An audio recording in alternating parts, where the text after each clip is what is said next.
Ahoy rum explorers, I'm Nia, I'm a rum enthusiast, and it is rum time. I'm so excited because we finally get a collab with the River Pirate 13. If you don't follow him today. He's also a fellow pirate enthusiast and rum enthusiast, so definitely check out his videos. Thank you so much for being on my channel again, Jason. I'm so excited. I'm very excited about it. I can hardly wait. Just say the word rum, and I'm there. And now, when I see the sign saying rum time, I'm running even faster. Sounds good. So today we're actually reviewing Chairman's Reserve Rum, the Legacy Edition, which is very exciting. I'm actually going to work on sending him some samples that I did scoop up of the Chairman's Reserve, the Forgotten Cast, and the 2009 Vintage. So make sure you hit that subscribe button so you can see our comparison collab of these additional rums. By the way, I am so freaking excited. I did a little bit of research on the company, on the way they make rum, and I am super impressed already. This is quite a complex rum. Do you want to tell us a little bit of the history on St. Lucia? You had some very cool facts you were going to tell me. Yes, facts you probably did not know. I didn't know this. I was like, oh, wow, holy cow, now I want to go there even more. Did you know that St. Lucia was settled by a pirate? No. And his name was Francois Leclerc. And he attacked Spanish shipping from an island called Pigeon Island, which was Pigeon Island, St. Lucia. I guess it's connected by a bridge today. And the Spanish called him Pata de Palo. He was a real peg leg pirate. Oh my God. He was the real deal. And he got there in the late 1550s when he settled the island. He had 330 pirates under his command. So we're talking a guy that, you know, he had a little sway there. And apparently the Carib Indians, because the island was originally settled by the Arawak, and then the Carib Indians showed up in 800 AD, basically killed all the men and took all the women. But I guess they didn't want to mess with this guy, because this guy was, his MO was, he was the first over the side to attack on the other ship. Hence, that's why he lost a leg and he badly damaged his arm, but he kept fighting. He didn't stop, you know, so the island was settled by a pirate. So, and they have a restaurant there named after him. That's amazing. Isn't that great? And there's more. St. Lucia was originally discovered by Christopher Columbus Navigator. And since you're a navigator, Nia, this is right down your alleyway. His name was Juan de Cosa.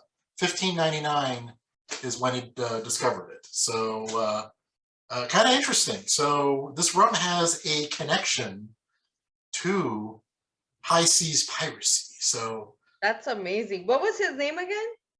The pirate? The pirate. Yeah, it's Francois Leclerc. Francois Leclerc. Yeah, he died in 1563 attacking Spanish shipping. So that was the end of him. But anyways, but yeah, he's the one who settled St. Lucia. That's amazing. No, I did not know that. I do have a little bit of history on the St. Lucia Distillers. So they actually started in 1931 by Dennis Barnard. He built a distillery called the Denvery on the east side of the island. In 1972, the actual St. Lucia distillery merges with them. And then in 1994, Laurie Barnard, who was the chairman at the time of St. Lucia Distillers, says, the way we're doing rum is not okay. I have a vision. We're not doing this mediocre, and completely changes everything. So the first thing he does is they're very into pot still type of rums.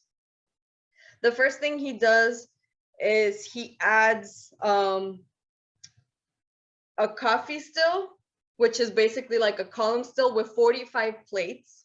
Oh, wow. He was also very adamant on the fact that the only way you could produce a high-end rum was based on the cask that you were using, and you could not use one. So I'm gonna insert a little chart here so we can go through that and you guys can see what it looks like. But basically it's super impressive. It goes through the fermentation, it goes through the way they age stuff. By the way, they're also very adamant on the yeast they use. Oh, yeast. It's like trademark. It's like their yeast. Oh, wow. They don't share anything as far as the yeast they use. They're very private in that. So Barnard really prided himself on saying that basically these rums that he was gonna make were all gonna be blended. So when you look at the chart, it talks about the fermentation. It talks about that they mix rums from molasses as well as sugarcane juice rum into the John Doerr pot still, which has a double retort, the John Doerr pot still 2, which also has a double retort, then a standard pot still with which they call Vidome, and then it goes through the coffee column still, which has 45 plates. After that, they say that they have a barrel collection, which is quite impressive. They have ex-bourbon. They also char ex-bourbon casks. They have port, brandy, and white and red wines that I'm assuming they age their different rums. And in this chart, it also shows the beauty of like the different rums that you get in each bottle. So for example, it says that it has rum from the John Doerr pot still 2, from the John Doerr pot still 1, from the column medium plate, from the column lower plate, and from the Vendôme pot still, all those, and then they're aged in 5 to 6 years. Now, I know that on this chart they have all these barrels, but on the website, when you look into the details of the exact bottle of Legacy, it actually says they only age it in ex-bourbon cask, but I'm extremely surprised they only do ex-bourbon when he prides himself on not using a single cask. So in my mind, based on what I'm reading, I'm assuming they go through more than just the ex-bourbon cask, I'm assuming, but we're gonna see. So super excited to try this one. Yeah, that's same here. Right? I've been. The other thing that's very cool is, to this one, they also add the sugarcane juice rum. So it's gonna be interesting to see. It says that it does have a little bit of the funky and grassy notes from that. So it'll be interesting to see if we can pick that up. I'm opening my little box for the first time. There we go. So you got mine. Mine's right there. This is very nice.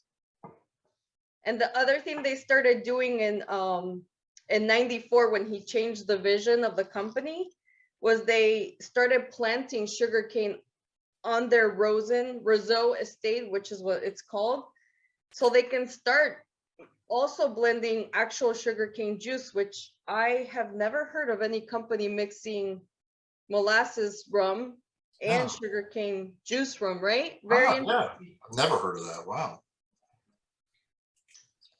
So let's go ahead and it's got a cork. Oh man, hold on. I want to join this one. Come on.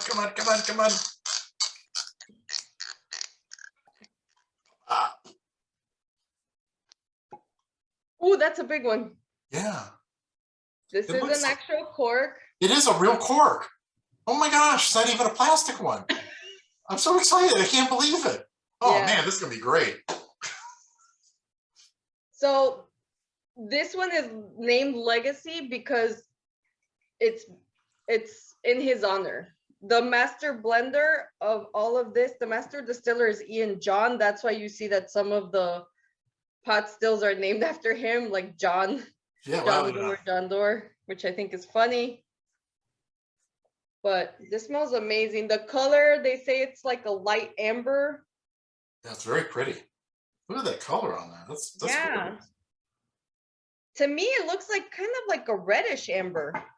Yeah, it's definitely got a red tinge to it for sure. A dark, Right? dark, yeah. I wonder if it's from the port casks. I think you're onto something. I think they're putting it in all the barrels. It's not just that, because this is, I mean, that coloring is.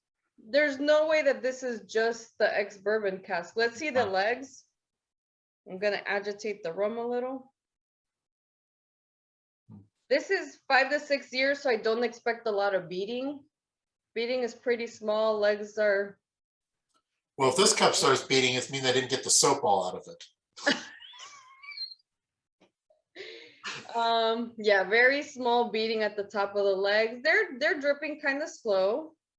Wow. You do get the funkiness from like rum agricole. Oh, wow. I did not expect that. There's a lot of things going on in this smell here. Wow. Definitely get raisins.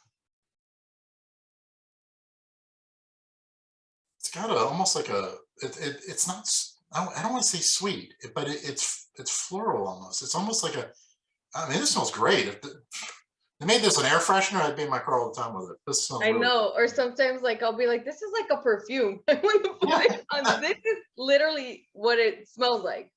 Like a really nice French perfume. It's very aromatic, but I think it's definitely, I did not expect, like when they said they added sugarcane juice, I did not expect for it to pull through so much. I thought it was going to be very minimum, but you could definitely smell that. Yeah, it does. That smells great. Oh man. And I do get the vanilla notes, as picky as I am with vanilla. Yeah, yeah, definitely vanilla. There's no doubt about it. Absolutely. And it's like you said earlier, like a raisin almost kind of. Yeah.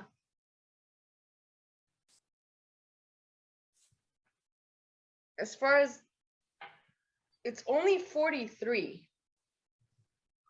which I'm very surprised, because typically when they do double retort, they bring the alcohol, the percentage a little bit higher, because the double retort allows them to get a little bit higher. So I'm surprised it's not stronger, but I guess he's kind of putting this rum out for more people to drink, because you know the higher proof, it tends to like steer people away from Caribbean rum.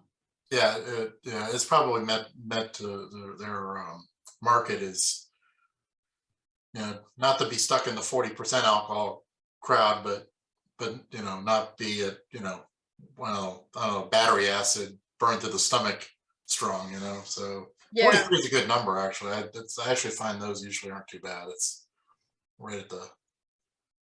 Okay, so are we ready to try this? I am. I'm so stoked. excited. Cheers. Cheers.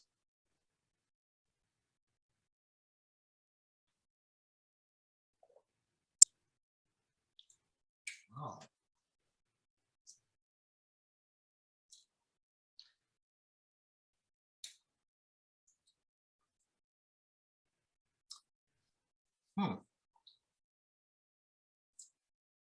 Okay, I can drink this all day. It doesn't even matter anymore. Yeah, that, and honestly, there's no way this is just ex-bourbon cask, because I am getting hints of either the brandy or the port. That's what I'm tasting, is that port. Right? Definitely very nice. Very, very nice. And the burn is very minimal. It's very, even at, you know, at 43, you usually get quite a bit of burn no matter what, unless you're really dumping brown sugar in it and everything afterwards. And Yeah. this is obviously just the way they're processing it is perfect. Oh, that's good. Oh, I like this one. I like this one a lot.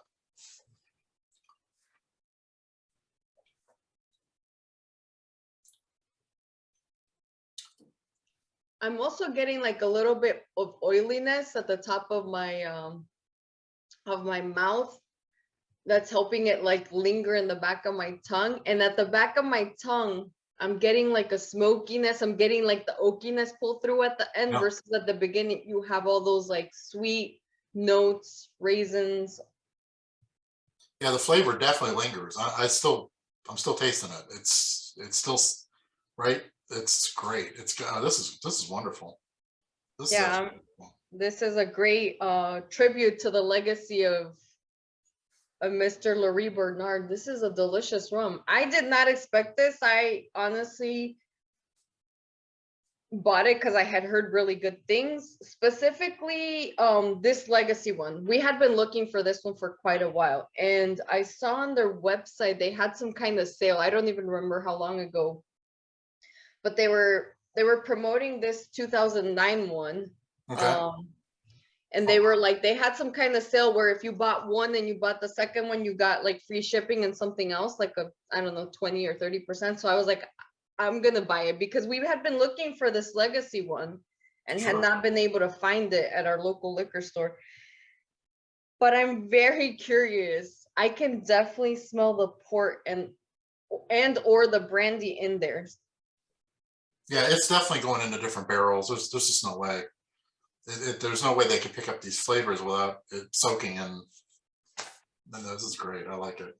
Because I just had the Foursquare Empery and it's reminding me a little bit of that. And so this is ex-bourbon, ex-sherry. Okay, no, but I guess port is kind of the same. Not the same, but similar. I'm getting kind of those sweet notes because this one is ex-bourbon and ex-sherry. So if I'm getting hints of the sweetness, it means it has to be ex-bourbon and ex-port or ex-bourbon and ex-brandy. I don't know why I want to say brandy. Yeah. Right? Yeah, I know. That's why, you know, and brandy is one of those liquors that if you have cheap brandy, it's like, but if you have really expensive brandy, it's like, oh, this is good. You get a cigar? I need a cigar to make this brandy all the way, you know? Or if you have a really nice meal, you close out with some good brandy and then you're like, oh, what a perfect night. Then I'm looking at my tune list and going, oh, it's a Looking Glass on here. I need to listen to the song Brandy now too, because I need to be in heaven here with this, you know? This is amazing. I would be very curious to make some cocktails. So make sure you follow me on IG. Honestly, I've been keeping it quite simple these days. Yesterday we got ginger beer and just made some dark and stormies. I would love to try this with a little bit dark and stormy. I just love ginger so much. I bought pre-made like ginger that's taken apart so I can throw a little bit more extra in there because I like the spiciness of the ginger, just like a pinch of it. Oh, okay. And I've been doing that with my dark and stormy, so I'd love to do that, or an old fashioned with maybe like the chocolate bitters. I'm gonna drop an ice cube in it. I know it's probably sacrilegious, but I'm just curious. I was thinking of doing that myself. So let me go get some ice because it does have a little bit of heat to it, but I want to see how it opens up with the ice. If I can detect something else, but the vanilla was right there. Yeah. I didn't get a lot of the tobacco, but I got a lot of the oakiness in my back palate.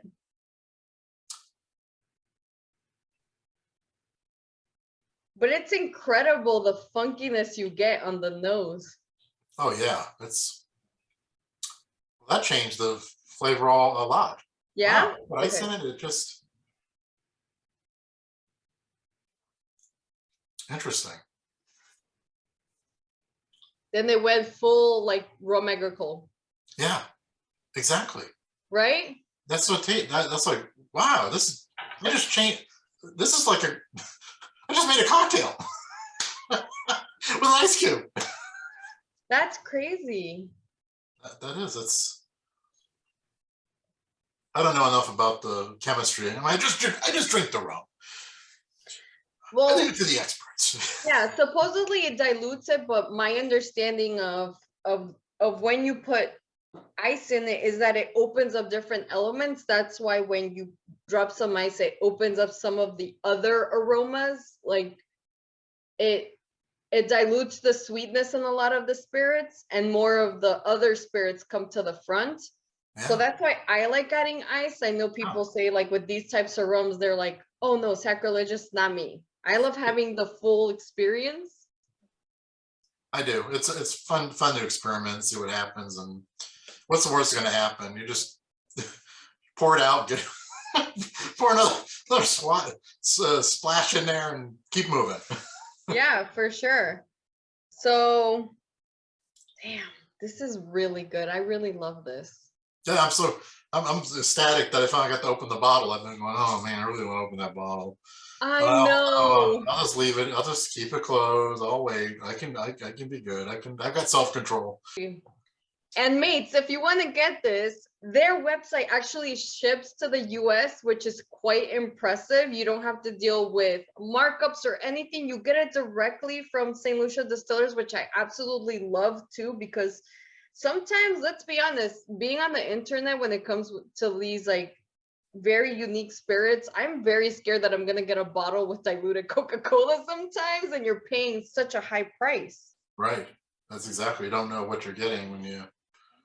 So as of today, I'm looking at their website. If you want to scoop up the bottle of delicious rum, I'll put the link down below for their website. It is $45.99.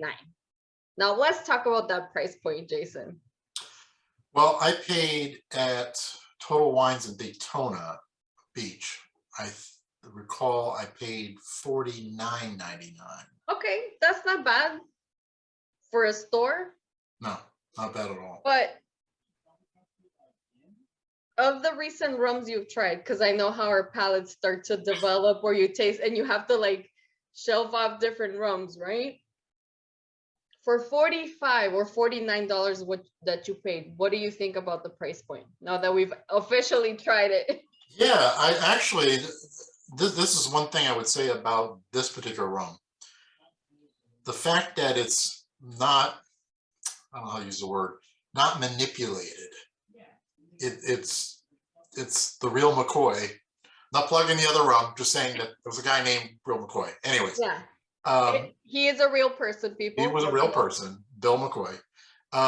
This one here actually tastes more expensive than it actually is. I had some, and I won't tell what name they were, but I had some rums that are probably in the $100 range just 4 months ago or whatever, and just got to try it.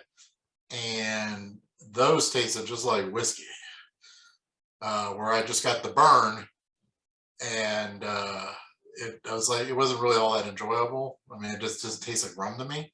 Yeah. But this one, if I was someone asking me about this and say, you know, what does a real rum taste like? I mean, I'm not talking about, you know, the ones, the mass-produced ones. What is this? You know, I'd point at this and say, you know, for $50, you're going to get a rum that tastes probably far more expensive, and you'll enjoy it. And you don't have to be there's no, it is what it is. It's not there's nothing being colored. There's nothing being added afterwards to make it something it isn't. So no, this is I mean, what can I say? I mean, I'm usually Barbados and Jamaica rum guy. St. Lucia obviously has the same philosophy that those other two countries have. Even Nicaragua is the same way. They don't add anything. So I'm impressed. I'm a big fan. If I was going to rate this on a 1 to 10, you just blindfolded me and said, "How do you like this rum?" I'd give this a solid 9. This would be almost a 10. 9 cannon blast. 9. That's awesome. I agree. Honestly, just comparing to the fairly recent bottle that I tried of, I'm going to put it out there, Foursquare Emperor, which I thought ex-bourbon, ex-sherry, it's going to be nice and sweet. It literally tasted like a bourbon. Yeah. It had no rum profile. And I love my bourbons too, but hey, like I'm expecting more of a rum than a bourbon. And I was a little bit disappointed. And like you said, you're paying like a high dollar amount, expecting something. And I was really disappointed. Chairman's Reserve, I am super impressed. I honestly, I bought it so long ago, and I'm sure you had to think about this. Like I'm literally scrolling in the website because I was like, how much did I pay for this? Oh, yeah. I was expecting to see a price point of like over $100.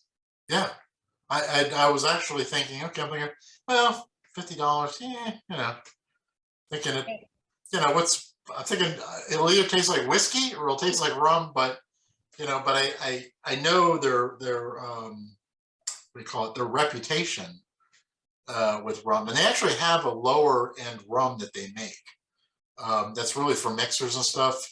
I did a video, huh? Their white rum?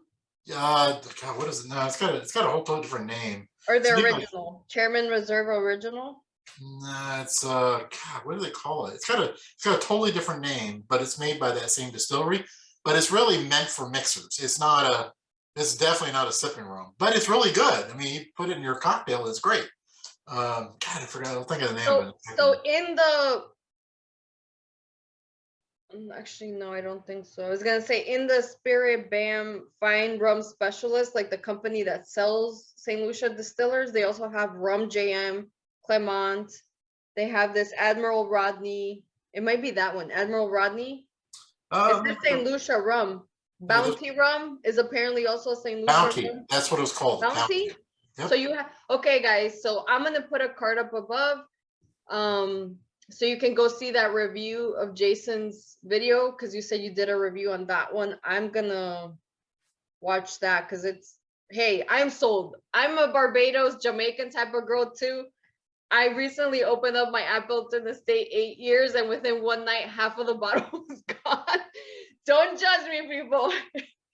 It was so good. So I feel you, Barbados, Jamaica, and I guess now we're St. Lucia fans, right? Yeah, I am. I've always wanted to go there. So I mean, it's one of those places that I've just going, nah, I'll get to the island eventually. I hate to say it, all these Caribbean islands, after about like the 8th one you've been to, they all start looking the same. It's like, okay, you know what? They got a Spanish flag flying.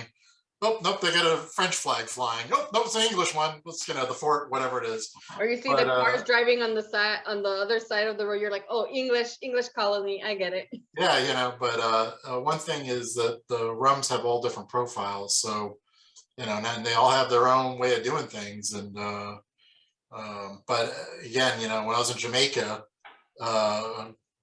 in December, I was actually astonished at how many people I saw buying up, the Appleton rums. And I'm thinking, I can get Appleton anywhere. I mean, literally anywhere in the United States. It's just, there's just nothing. I mean, I can get the expensive ones, and I've been but you know what it is, Jason? We're very lucky. I know we don't think about this, but being in Florida, we have access to so many rums. So if you guys ever need help with finding these rums, if you see it on my channel, I will try my bestest to get it to you. Just message me. I'd be happy to help out because rum friends are the best friends. So we're here. I'm here to help if you ever need anything. Yeah, it's that's what I figured. They're from parts of the country where they just can't get their hands on it, and and I'm looking at it going, I was so excited to find Kingston 62. And they're all looking at me with blank stares like, what? And I'm like, no, you don't understand. I can't get my hands on it where I'm at.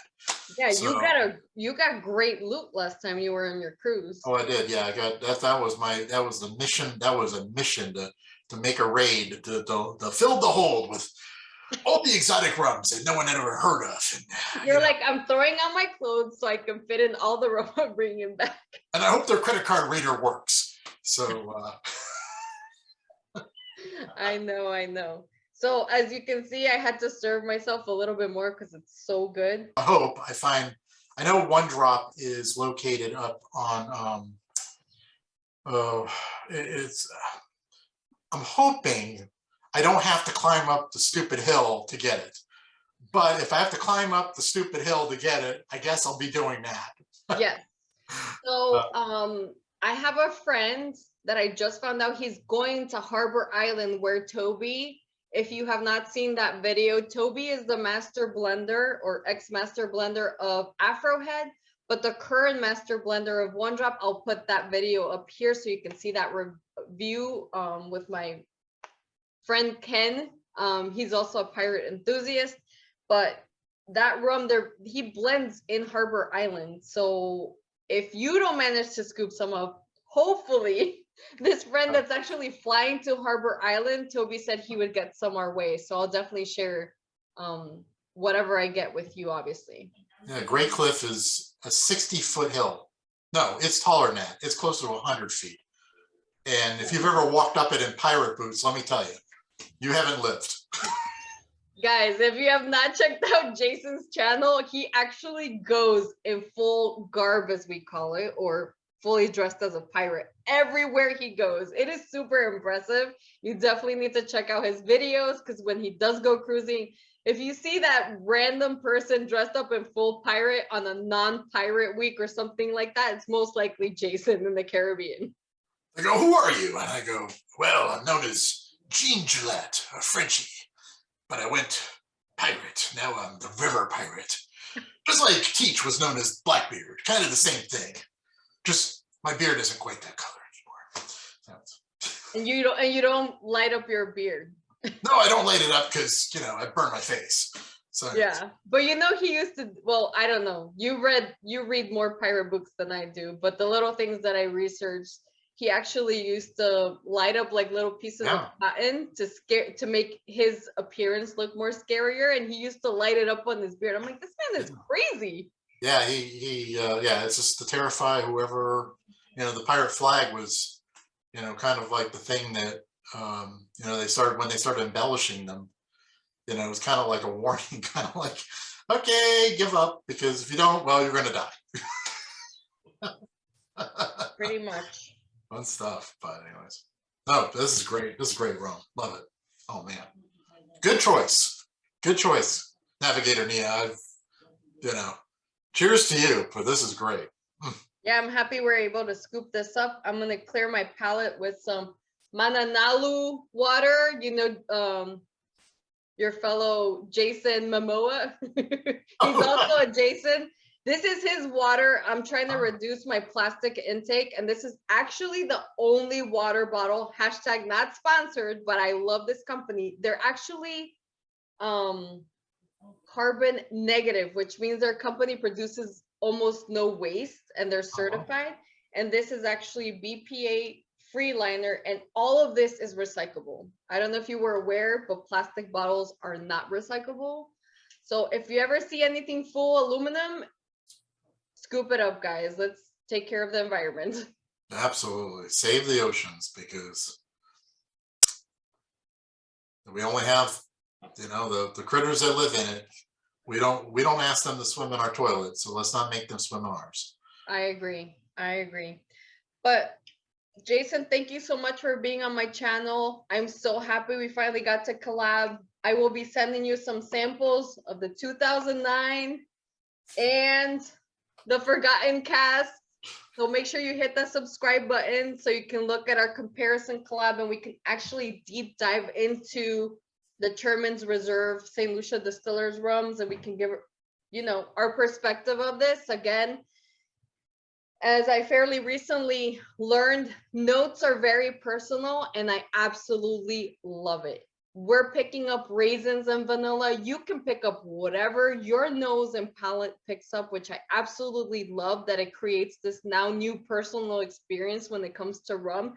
So don't be discouraged. If you are new to rum and you see notes on the websites or anywhere, if it says, like on this exact box, it says sweet raisins, butterscotch, tobacco, vanilla, subtle grassy, and you get something completely different, heck, it's your palate, it's your nose. Just shout them out and let us know what you think in the comments down below. And if you don't taste anything, I recommend a COVID test. Yes, please go get yourself tested. Yeah, if you don't taste anything, that's a problem. Go get tested. Well, I really look forward to our next collab and our next rum. Please make sure you hit that subscribe button. All of Jason's information will be down below, and I look forward to the next rum. Cheers. Jafar.